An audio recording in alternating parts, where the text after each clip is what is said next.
Yes, I'd love to hear, Margie. Go ahead and share a non-scale victory or win of the week. Well, this is one in our marriage. My husband is really fit, and he still decided that he wanted to take off 12 pounds, and he couldn't do it through exercise, and he decided he would do the 5-in-1 plan, and it's just been a joy to do this together with my husband. I decided to go on it too for a month and just do it together. And what I love is that he is able to reach some men in our family who would not listen to me. But they'll say, "Hey, Larry, what's going on?" And he'll say, "Oh, I haven't felt better. I've just taken off 12 pounds. Oh, you don't need to take off 12 pounds. Oh, yes, I do. And I sleep better. And my belt stays around my middle. I can keep my shirts tucked in and all that." Anyway, All the guy I'm stuff. just a non-scale victory is getting my husband on board and doing this, really doing it together. Oh, that's so exciting. I It was is. just chatting with somebody right before this call that she's excited to get healthy and inspire her husband, who's pre-diabetic, to jump on. And that was how our story went so for those of you that don't know me, my name's Meghan Ren, and I followed the program 4 years ago. I actually started off with our Nursing Moms program, and a lot of it was for my own sake, my own health, but at the same time, Brandon was pre-diabetic, and I was so eager and excited to hopefully help him get in the clear and as far away from that line of Right. developing diabetes as possible. Yeah, over my years, my weight stayed the same, but I know my body fat was going up and my muscle was going down. So net weight stayed the same, but then I started gaining more weight. So I think I hit about 210 that Christmas. Yeah. And I said, I could probably lose some weight. And I was watching Megan and I was seeing how she was doing it. And I kept forgetting she was doing it, but then I noticed weight was coming off. And so, yeah, I was like, I could probably do this. And it was scary, but it was a breakthrough. It opened up so many areas of my life where I was able to go, well, if I've had success with this, I can have success with this and with this and with this. And so becomes a launch pad for so Yeah. many other areas and aspects. And that's what it's always great when you can ask yourself that question of what is next. And for Brandon, it's now, building in some muscle mass. Right. So I've been on plan for a week. Tomorrow will be a week. And I'm doing it with some exercise. So it's a bit modified. I'm working with a coach and everything. And so, yeah, I'm trying to build some muscle. So my goal is about 15 pounds of muscle. This is a long-term goal, probably 6 months. I don't know how long it takes, but I'm in fat burn now and I'm sleeping better. And so, yeah. So, and so this is what I would call optimization, right? So It's not something that we recommend to everybody, but it's definitely something that I've chosen to do because I want to get to that next level. Yep. I think we've both decided that recently that we've been happily maintaining our weight loss for so long. And now it's just that next step of like, okay, what else can we do? What else do we get to do? What do we want to do? Yeah. And so it's just going to that next level. But I know we even have a great friend of mine, Trish. Do you want to go ahead and jump off? We have your story is definitely about a what's next and taking your health to the next level in so many ways. And so do you mind sharing a little bit about your story? I think everybody will be so encouraged. Yeah, not at all. I'd love to. Thank you for the opportunity. So, my story, I have been a coach I reached my year mark this month. And so I've been a client for a year and 2 weeks, maybe. My coaching and client days kind of blended together really fast. But how I found program and how my story started is I have 3 little boys. They are 5, 3, and 2. Super high energy, born really close together, a year and a half in between each one. And I just reached a point where my body felt like it was rebelling against me. It was no longer wanting to lose the baby weight and get back to like my pre-pregnancy. And I was just coming to a place where I had no hope of change because in my mind, I was doing everything right. I was paleo, so I was eating super healthy and things that my body understood and knew how to process, no processed foods, whatever. I was working out at the gym 3 or 4 days a week. I was using a personal trainer. Like everything that anybody would tell you to do, I was doing. Personal trainer was giving me like food plans. And so I was following those and just seeing, literally could not lose a pound and feeling really discouraged. I wasn't feeling the change in my body. So it's not like I was swapping the muscle for the fat. I was just at a standstill. And so I got to this place where I was like, I'm just broken. Like my body, I'm almost 30. And everybody says, once you're 30, you can't lose weight. Once you have kids, you're never going to get your body back. And I always thought that they were haters. And then all of a sudden I was like, maybe they were right. I'm broken. And I had a few people starting to ask if I was pregnant again, because I had this like perpetual bump, you know? And that was an eye-opening experience for me, that not of the best kind, but just like, okay, I'm not crazy. Something is going on. Something is not right. This is not normal. And so I was going to some play dates with my coach, who I had no idea she was a health coach, Amy.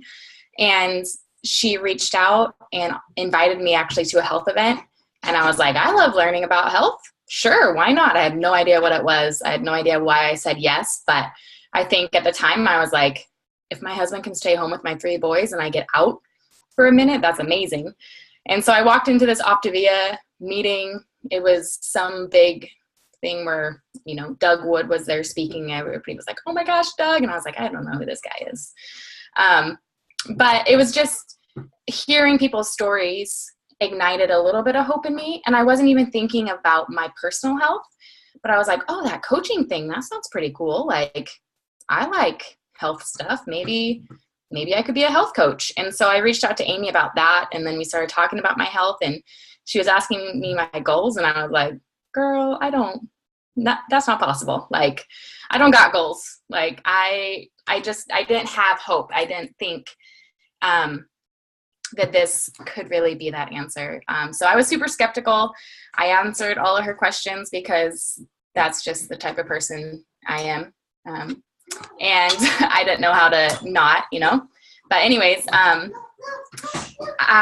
sorry about my kids and my husband.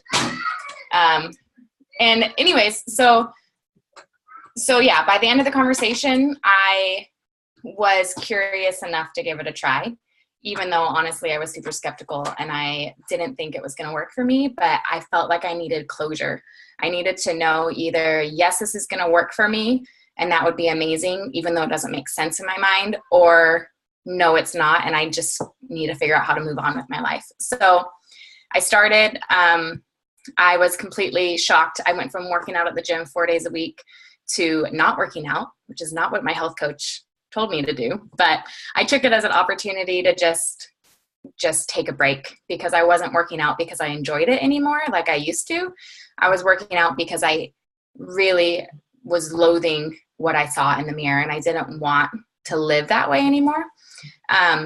So in the first week, my energy came back, which I had no idea was even a possibility. I thought I was tired because I had 3 little boys. At the time, they were 4 and under.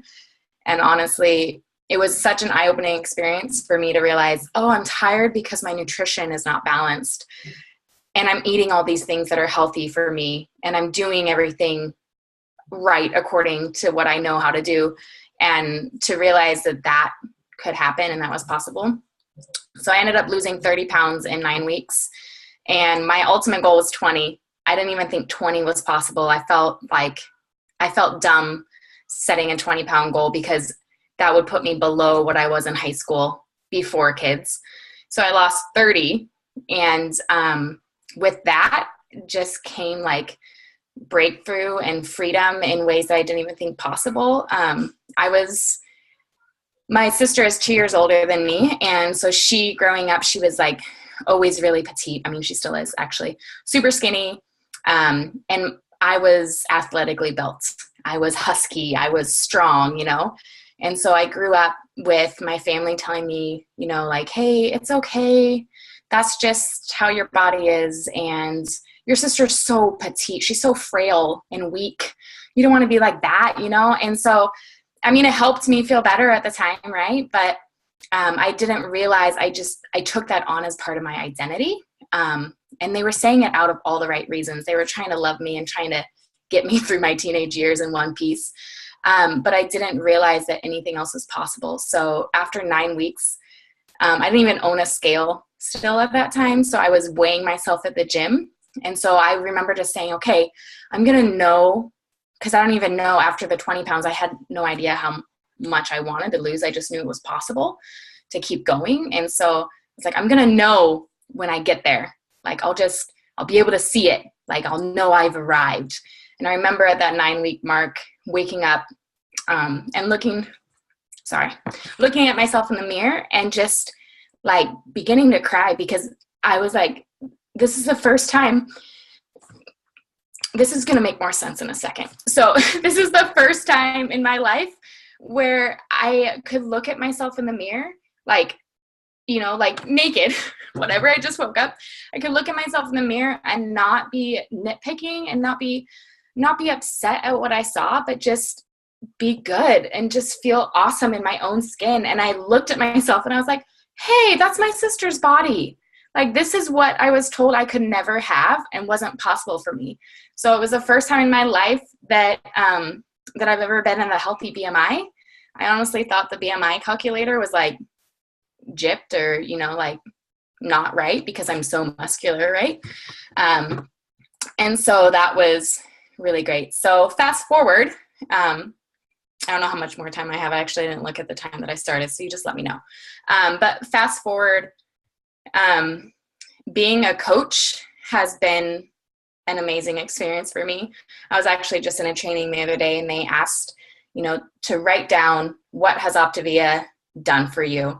And that just tied me back to really, like, it's so easy to get complacent and just get used to like everything that you can take for granted, you know, get used to your new reality and forget where it was that you came from. So I was just writing down my list of, for me, being a coach was being about being part of something bigger. I didn't really start coaching for the finances. I started because I had family members, because I was the healthiest person on both sides of mine and my husband's family. And so I was like, if I'm the healthiest and I'm having issues, like, everyone else is like on their deathbed, like, we gotta do something about this family. And so I wanted to be part of something bigger. And being a stay-at-home mom, I just felt like, okay, for the next 20 years, this is what I do. I raise the kids. And then after that, I can start thinking about what I actually want to do with my life past motherhood. And I love being a stay-at-home mom, but being able to become a health coach and feel like, oh, I do have purpose right now, other than cleaning up poopy diapers and doing dishes and laundry, which I love. But I really needed, for me, my personality, I needed something more than that. The finances have been such a blessing. Literally, I looked back on this year kind of in terror as I realized if I had not become a health coach, which was completely unexpected, we would not have survived. It's been amazing. We've been able to get into a bigger house when we needed it, and that wouldn't have been possible. But literally looking back, we would not have had money for groceries. And I had no idea how much I needed it at the time. And it was there when I needed it. Freedom for my health. I mean, I kind of explained that, but just being able to walk in this new life, having energy to have better relationships with my kids, with my husband, with my friends, having a new identity for myself so that I can value myself to be part of relationships has been really amazing. And then my last one is so after my third was born and just the no hope, my husband and I decided we were done with babies, like done. I was like, if I can't even recover after this one, each pregnancy has gotten harder. There's no way that we can have another. I'm almost 30. And you don't lose weight after you're 30, and you definitely, you know, like, pregnancy is super hard after you're 30 and all these things. And so since losing weight, I kept it off for, I don't know, 10 months or something. But we are now pregnant with baby number 4. I can see Elizabeth's face. So we are extremely excited. This is actually our first baby that we have planned to get pregnant. The other ones, I mean, obviously they weren't not planned, but we had never tried to get pregnant. We were just like, we know we want at least 3. It'll happen when it happens. We'll just let nature take its course. God's got the right timing. And with this one, I was actually in worship and started like spontaneously weeping randomly as I'm worshiping. And I was like, what is going on? But my heart was broken for a baby that I didn't have. And I was like, God, you got to explain this. Like, this doesn't make sense to me. I'm done with babies. I'm loving living in my new body, in my new life, my new energy.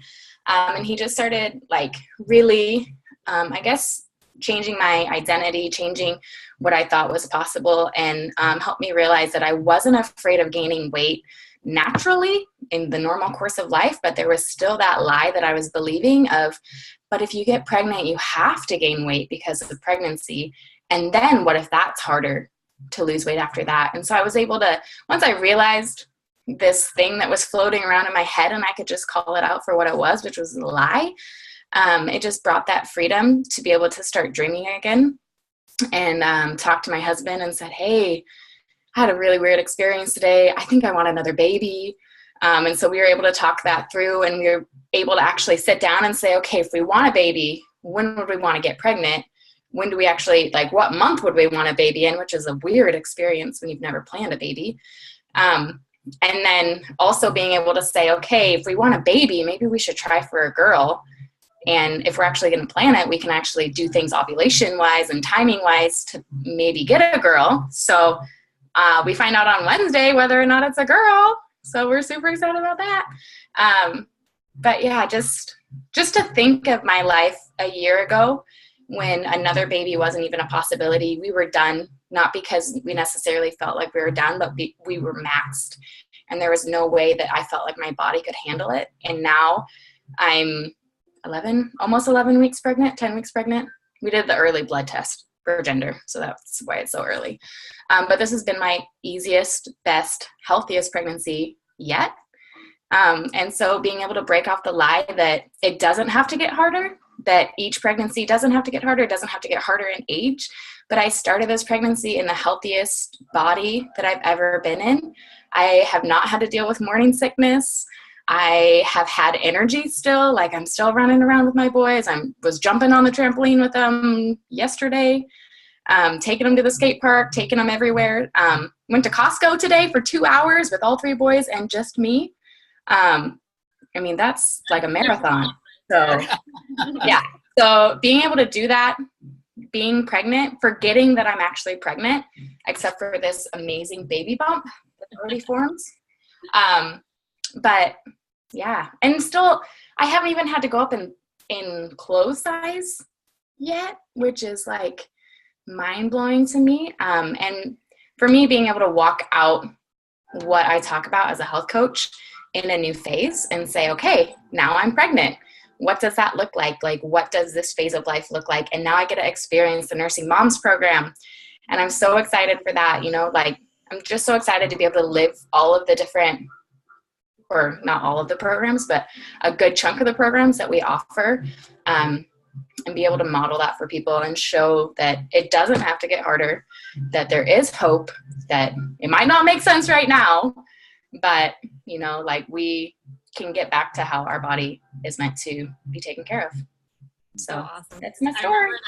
I remember that night that we were over at your house and you guys invited us to kind of be joining you in prayer as you guys were talking about extending that family, and that you were able to identify that lie of, like, you had felt like, I got to this healthy place, like I almost am fearful to get pregnant because of this, but then you recognized, no, I have all the tools and all the support and everything I need to reclaim my health afterwards. And what I really want to not put a pause on my family because of, you know, this lie. And so that was like one of the main things that stood out as you were talking, as this quote that I heard. I would love to read it to you guys. Limited beliefs were installed without your consent. So it makes sense that you feel like a victim, but freedom comes when you realize that they were installed without your consent. Therefore, you have the right to reject them. And when you realize that they were not yours. And so that is the thing, is like, we all have to sometimes realize, like, we're a victim of the rules that we live by. And so if you're living by these rules of, like, well, but I'm 30 now, so of course the weight's not going to come off. or I don't have my sister's body. So of course, you know, I'll never get to that size or that weight or that health. But to recognize that they're lies a lot of the times too, so that you can change them and morph them into creating the life that you actually want to live, and chasing after your dreams and your goals instead of that comparative reality where we're only looking at somebody else. Because that was another quote that I had written down. It was so funny to hear all that you said, because it tied so perfectly into everything that I was thinking about for tonight. And it's wanting to be somebody else is a waste of the person that you are. And so that's what I want you all to really think about tonight, is like, decide in advance who you want to be. And I was chatting with another health coach friend, and we were kind of joking because she has like 6 kids, and she was saying, I should have my own reality show. It would be it's such a hoot and so crazy. But I was telling her, even one of my secrets to success has almost even been pretending that I do have my own reality show, in that I pretend that I have cameras following me around. Because have you ever noticed in life, if you all of a sudden get, and it happens a whole lot more now, if you get a camera on you, all of a sudden you're more aware of your thoughts, you're aware of your actions, you're aware of how you show up in the world, because you want to show up as the best version of yourself. So what if we all even kind of took that challenge, made it fun this week to think of like, what would your reality show look like? Would it be, for me, it was definitely some of those eye-opening things when Brandon was just out of town this weekend, and my old trend would have been like to eat in secret, to like hide the wrappers, or eat out of, you know, loneliness and numbing. And we had all kind of talked about that a couple of weeks ago. So it makes me intentionally observe my actions and decide who I want to be, so that I show up as the best version of myself. And that was the other big thing that I remember kind of sitting back and evaluating, because as I got healthy and I no longer numbed with food, sometimes we have to identify, have we shifted the numbing to something else? And for me, one of my big things was TV. I started numbing myself with TV and just living my life kind of vicariously through these other people. And the moment I kind of started to recognize, oh, I've turned it to like a new numbing agent, I need to identify this and look at, but it also helped me to identify what were some of the shows that I was engaged in numbing. And so a lot of them, it was like they lived in community. They did life together. They had fun together. They had adventures. They went off and did things. And I could sit here and numb myself and watch this life of somebody else and wish that it was mine. Or I can use those as clues into that this is like what I really want. And so then I can actively choose to create that life that would want to be watched, right? And to like flip it around. And so I live my life now as much as I possibly can in community. I want to have adventures and travel and see new things. I want to engage really well with my spouse and with my kids. So we all watch the Super Bowl, right? So if there was ever an instant replay, it would be that best version of myself showing up in the world. And so there was a book that both Brandon and I read that I felt doing this perspective just helped me that much more. It's called The Observer's Chair. And so it again talks about kind of like removing yourself and looking from the outside in, so that you can evaluate how you get to then show up as your best self. So what if you guys even kind of all popped it into the chat, like what would your reality show look like? I knew that once I sat there and thought about it for me, I didn't want it to be a reality show of me sitting on the couch. Like, how boring is that? Nobody would engage and watch that, right? It would be like Friends and Full House all together for you. I know. Those are some of my favorite shows. But it also gave me clues, because I love to watch Shark Tank. And so it was like the moment I started to identify, gosh, like I love seeing things happen from the ground up. I'm entrepreneurial. So that was a clue into like who I am and my truest self. I loved to watch The Voice, and it wasn't even I'm not a singer, I will spare you all, but I loved the coaching side of it, of like seeing the behind the scenes of taking somebody, and when you believe in them and love them and are passionate and draw things out of somebody, that was what I loved. And so if I can take some of those clues to then help me harness my truest self, my best version, to help other people do the same. So as I say that, do you have anything that comes to mind? What do you want your reality show to look like? Oh, my favorite shows are like war movies and because he wants to be a hero. He wants to be brave and have absolutely. Yeah. And I mean, it's stuff like that. I was telling a coach that we were talking to, a potential coach that we were talking to, about something where a guy or a kid or something in some small little story gets called up into something bigger and realizes their preparedness for that goal, I guess, or for that called to more. Yeah, I think that could be a title for a show, right? Called to more. But I love reading some of these, Danielle. Yeah, your reality show would have less secret snacking, right? That was totally one of mine too, and more intentional time with your kids. And that was a big one for me too, where it was like, if I had a reality show, I want it to be, I'm playing with my kids and I'm having fun with them, and I'm the mom I desire to be. Danielle, more adventure for sure. Yeah, Eling, man, your show would be fun, I think. Actually, I would totally watch your reality show. But anybody else want to even pop off mute and share? Eling's would be on Animal Planet. It would, yes. Anybody want to pop off and share anything hopefully that struck a chord as you just continue to even think for this next week? How do you want to show up? Pretend that honestly, like, it's not that far off, guys. We probably have cameras on us. We were joking the other day that Brandon was just talking that we needed some kind of special doorbell, and all of a sudden it was in the Amazon ads. Yeah. But so if that helps you, again, just have some kind of tangible way to think about your day-to-day actions. So you decide in advance, who do you want to be? How do you want to show up? What kind of life do you want to create? And chase after it. Chase after it, because we are only a victim by the rules that we live by. So if we get to then break off of that victimhood and be the victor of our own lives. Yeah, and I mean, it's stop, challenge, and choose all over again. It's not food, you're numbing with food at the point of 5 and 1, but as you get further into this, you're like, oh wow, I'm numbing with TV. Okay, why do I'm numbing? And that's what you're discussing right now. So it's, I would stick with Dr. A's template for sure. Exactly. It carries over into everything.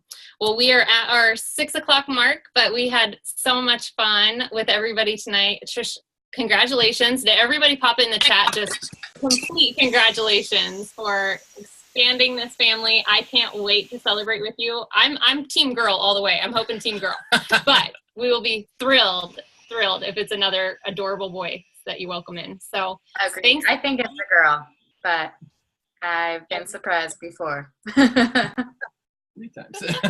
Yeah, but we're so excited for you, and thanks for sharing your very, very inspiring story. And I think it probably left a lot of people with some great things to think about too. And again, in not being in that victimhood, but in intentionally creating the life that you want to live. So good night, everybody, and we can't wait to see you until next Monday. Thank you. Bye. Bye.